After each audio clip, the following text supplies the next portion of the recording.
Come on, get your cockles. Je voudrais. Yeah, what's that? Les petits manger. Breakfast, is it? Deux billets. 2 tickets, s'il vous plaît. Anytime, governor. Come again. Down and out in Paris and London. The podcast. Hello again. It's time for chapter 19, and I've just forgotten to load up the app again because I'm a numpty. And I forget it wasn't all built into the computer. So here we go. Chapter 19 starts off with a time marker, as we'd expect. We'd be disappointed if it didn't, wouldn't we? And we get a sense that it's the time has progressed. So off we go then with chapter 19.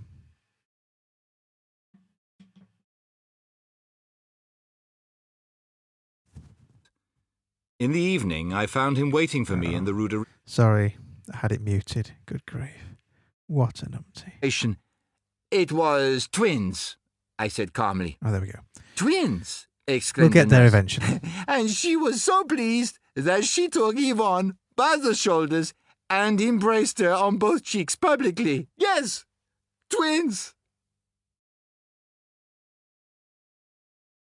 One day, when we had been at the Hotel X 5 or 6 weeks, Boris disappeared without notice.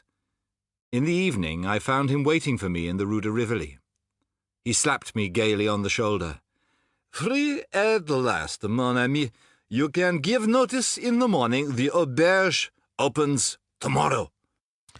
So you've got, or we've got rather, a blend of dialogue with the narrative here. This is not dissimilar to Funder's style.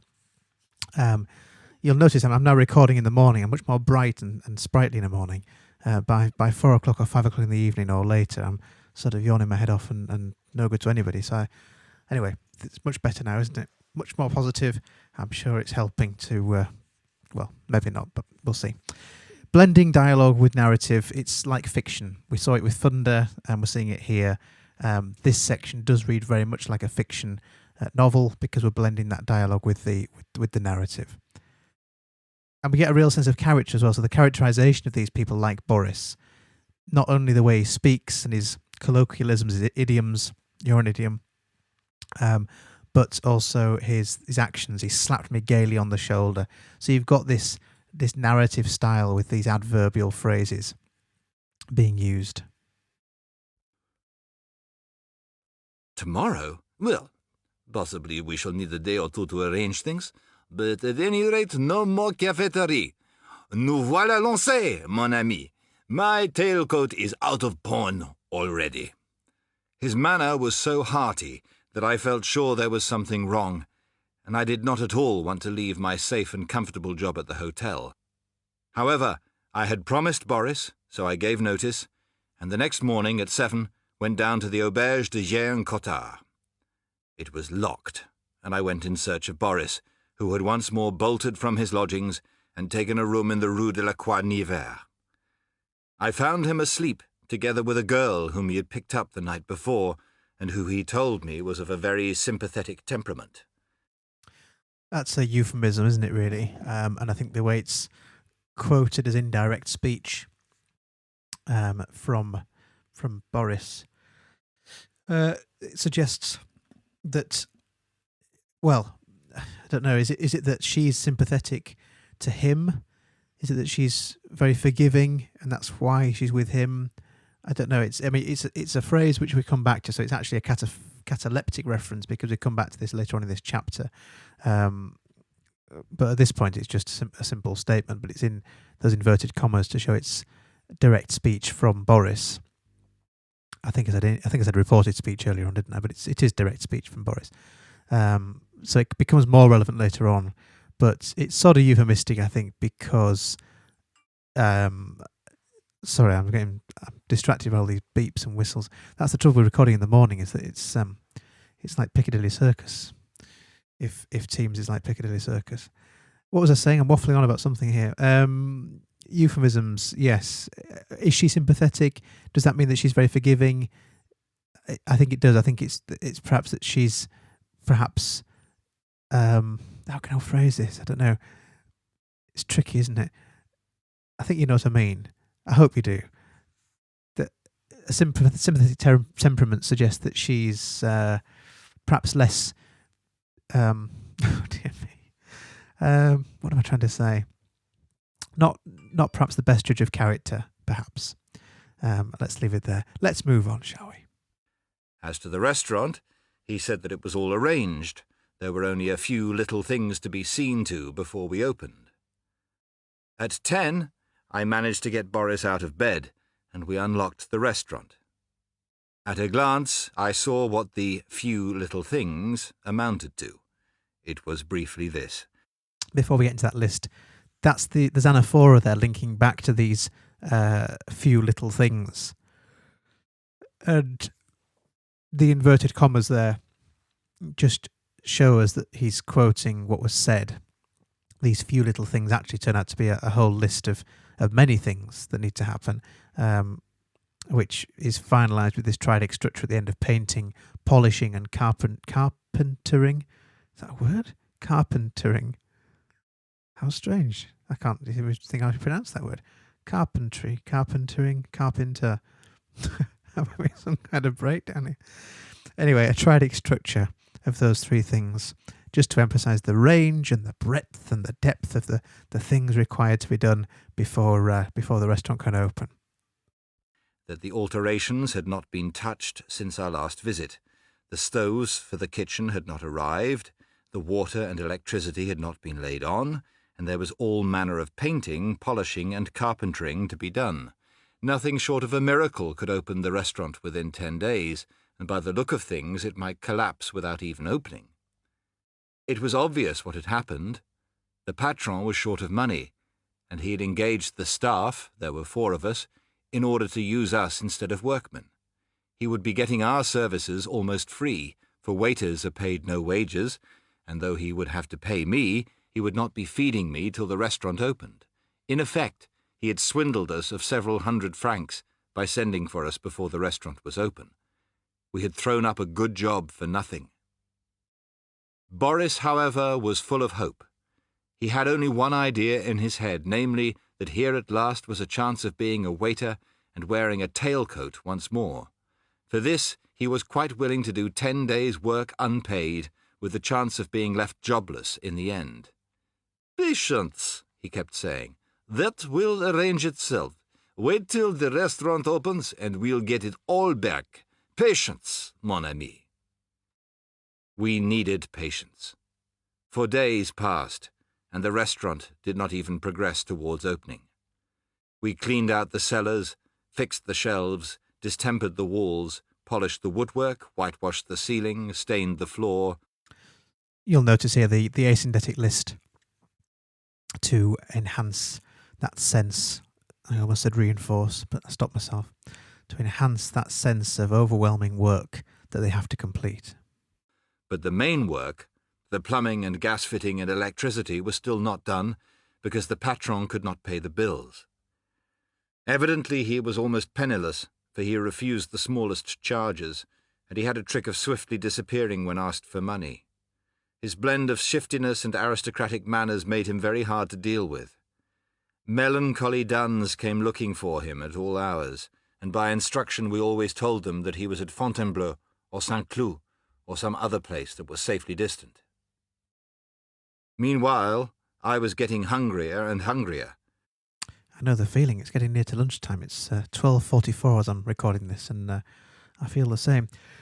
That repetition then of hungrier is incrementum as well, incremental, which causes incrementum, having hungrier and hungrier, to emphasise a common theme here, isn't it, of hunger and poverty, but mainly hunger, as they go without food. I had left the hotel with 30 francs, and I had to go back immediately to a diet of dry bread. Boris had managed in the beginning to extract an advance of 60 francs from the patron, but he had spent half of it in redeeming his waiter's clothes, and half on the girl of sympathetic temperament. So there we have our anaphoric reference. I'm thinking of catalepsis. Anaphoric reference back to the sympathetic temperament. And it's ironic, of course, because it puts into question this sympathy. Now who's sympathetic? Is it not Boris, because he spent half his money on this person? So it now sort of begs the question, who is the one being most sympathetic? It seems actually it's perhaps Boris having the sympathy, and the sympathetic streak to spend his money on her, or spend half of his money, which seems quite indulgent given how little he has. He borrowed 3 francs a day from Jules, the second waiter, and spent it on bread. Some days we had not even money for tobacco. Sometimes the cook came to see how things were getting on, and when she saw that the kitchen was still bare of pots and pans, she usually wept. Jules, the second waiter, refused steadily to help with the work. He was a Magyar, a little dark, sharp-featured fellow in spectacles, and very talkative. He'd been a medical student, but had abandoned his training for lack of money. He had a taste for talking while other people were working, and he told me all about himself and his ideas. It appeared that he was a communist and had various strange theories. He could prove to you by figures that it was wrong to work, and he was also, like most Magyars, passionately proud. Not much of a point here, but just the use of parentheses there, the extra information given to us through parentheses. He could prove to you by figures that it was wrong to work. I'm trying to think if Funder used that as much, maybe not as much as Orwell does. So we get more of Orwell's personality in some respects. I'm so sorry I keep yawning. I think it's the fact that I'm talking to a plain wall painted magnolia, and it's hard without having the face-to-face contact. I'm sure it's hard for you to sit and listen to this, but I do apologise. It's not very professional. But these are strange, unprecedented times, aren't they? So hopefully you'll forgive me. Yeah, the parentheses. I think we do get more here than we did in Funder, and perhaps that does reveal a bit more about his own thoughts. It's certainly more subjective than Funder. I keep getting electric shocks off this microphone. It's really quite annoying. When my lips touch the microphone, the metal grill, it gives me a little shock, which I suppose is keeping me awake, but it's taking its toll. I think it's affecting my brain cells. Not got that many to start with. Proud and lazy men do not make good waiters. It was Jules's dearest boast that once, when a customer in a restaurant had insulted him, he had poured a plate of hot soup down the customer's neck and then walked straight out without even waiting to be sacked. Gosh, imagine. That superlative, Jules' dearest boast. So that superlative there. These are a collection of raconteurs, of storytellers. Everyone has an anecdote to tell, and that seems to be the world in which Orwell finds himself. And so the fact this is Jules, anyway, his dearest boast is the superlative there. That of all his anecdotes, this is his best story of pouring the soup down the back of a customer. As each day went by, Jules grew more and more enraged at the Jules, trick the that's patron had played on us. He had a spluttering, oratorical way of talking. He used to walk up and down, shaking his fist, and trying to incite me not to work. Interesting there that he mentions as well that he has an oratorical way of speaking. I just mentioned there that these are a collection of eccentric raconteurs, and here actually we're told by Orwell too that he has an oratorical way of speaking. These are people used to giving orations, giving rhetorical speeches. They're very compelling speakers, and they are certainly comfortable with narrative storytelling, and it lends itself so well to a book like this, a travel journal, a memoir as such as it is, with these little set-piece anecdotes that we have. Put that brush down, you fool. You and I belong to proud races. We don't work for nothing, like these damned Russian serfs. I tell you, to be cheated like this is torture to me. There have been times in my life when someone has cheated me even of 5 sous, when I have vomited, yes, vomited, with rage. Besides, mon vieux, don't forget that I am a communist, a ballet bourgeois. Did any man alive ever see me working when I could avoid it? No. And not only I don't wear myself out working like you other fools, but I steal just to show my independence. Once, I was in a restaurant where the patron thought he could treat me like a dog. Well, in revenge, I found out a way to steal milk from the milk cans and seal them up again so that no one should know. I tell you, I just swilled that milk down night and morning. Every day, I drank 4 liters of milk besides half a liter of cream. The patron was at his wit's end to know where the milk was going. It wasn't that I wanted milk, you understand, because I hate the stuff. It was principle, just principle. Just I let him get on there a bit, but the zoomorphism there. The patron thought he could treat me like a dog. That zoomorphic simile there. We're finding this throughout the whole book, both Orwell's use of that simile and that zoomorphism, but also in the anecdotes of those who he meets. So it seems to be ingrained, doesn't it, in the lives of these people to see themselves and see each other in terms of animals. Or that's how they feel they're treated often. Well, after 3 days, I began to get dreadful pains in my belly, and I went to the doctor. "What have you been eating?" he said. I said, "I drink 4 liters of milk a day and half a liter of cream." "4 liters," he said. "Then stop it at once. You'll burst if you go on." "What do I care?" I said. "With me, principle is everything. I shall go on drinking that milk, even if I do burst." Well, the next day the patron caught me stealing milk.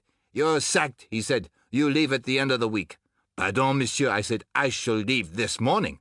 "No, you won't," he said. "I can't spare you till Saturday." "Very well, mon patron," I thought to myself. "We'll see who gets tired of it first." And then I set to work to smash the crockery. I broke 9 plates the first day and 13 the second.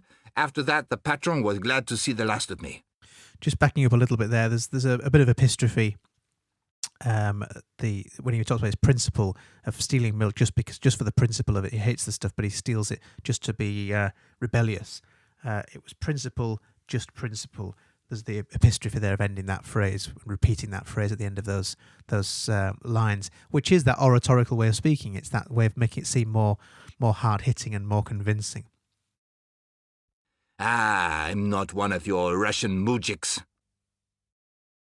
10 days passed. It was a bad time. I was absolutely at the end of my money, and my rent was several days overdue. We loafed about the dismal, empty restaurant, too hungry even to get on with the work that remained. Only Boris now believed that the restaurant would open. He had set his heart on being maître d'hôtel, and he invented a theory that the patron's money was tied up in shares and he was waiting a favourable moment for selling. On the 10th day, I had nothing to eat or smoke, and I told the patron that I could not continue working without an advance on my wages. As blandly as usual, the patron promised the advance and then, according to his custom, vanished. I walked part of the way home, but I did not feel equal to a scene with Madame F. over the rent, so I passed the night on a bench on the boulevard. It was very uncomfortable. The arm of the seat cuts into your back, and much colder than I had expected. That shift into the present tense there, the arm of the seat cuts into your back, not cut into his back, but cuts, breaking it present tense, making it more real, more immediate for the reader. That's that way of immersing the reader into the world in which he finds himself is what he's trying to do there, I think, and bringing the present tense makes it that much more immediate. There was plenty of time in the long, boring hours between dawn and work to think what a fool I had been to deliver myself into the hands of these Russians. Then, in the morning, the luck changed. Evidently the patron had come to an understanding with his creditors, for he arrived with money in his pockets, set the alterations going, and gave me my advance. Boris and I bought macaroni and a piece of horse's liver, and had our first hot meal in 10 days. The use of compounds there, they're not quite a polysynthetic list, but that use of "and" sort of gives a sense of things changing. He says that the look changed, and actually does give a change to the pace here. So and gave me my advance. Boris and I bought macaroni and a piece of horse's liver, and had our first hot meal in 10 days. So that repetition of the coordinating conjunction "and" does lend this section a bit of pace and a bit of forward motion, which they've so desperately needed. The workmen were brought in, and the alterations made hastily and with incredible shoddiness. The tables, for instance, were to be covered with baize, but when the patron found that baize was expensive, he bought instead disused army blankets, smelling incorrigibly of sweat. The tablecloths, they were check, to go with the Norman decorations, would cover them, of course. On the last night, we were at work till 2 a.m, getting things ready. The crockery did not arrive till 8, and being new, had all to be washed. The cutlery did not arrive till the next morning, nor the linen either, so that we had to dry the crockery with a shirt of the patron's and an old pillow slip belonging to the concierge. Boris and I did all the work. Jules was skulking, and the patron and his wife sat in the bar with a dun and some Russian friends, drinking success to the restaurant. The cook was in the kitchen with her head on the table crying, because she was expected to cook for 50 people, and there were not pots and pans enough for 10. About midnight, there was a fearful interview with some duns, who came intending to seize 8 copper saucepans which the patron had obtained on credit. They were bought off with half a bottle of brandy. Jules and I missed the last metro home and had to sleep on the floor of the restaurant. The first thing we saw in the morning were 2 large rats sitting on the kitchen table, eating from a ham that stood there. It seemed a bad omen, and I was surer than ever that the auberge de Jean Cotard would turn out a failure. Okay, so not really a point about the narrative style here, but just the use of animals, both figurative animals like dogs and mackerel and whatever else they're described as and compared to, but also literal rats here in the kitchen as well. So there's this whole semantic field of animals, be it in the figurative insults and figurative descriptions, but also actually the real plagues and vermin that are in the restaurant. So it's a filthy place, absolutely a filthy place. And they're surrounded by animals, figurative and literal. And that's it for chapter 19. Back again next time with, you guessed it, chapter 20. Bye.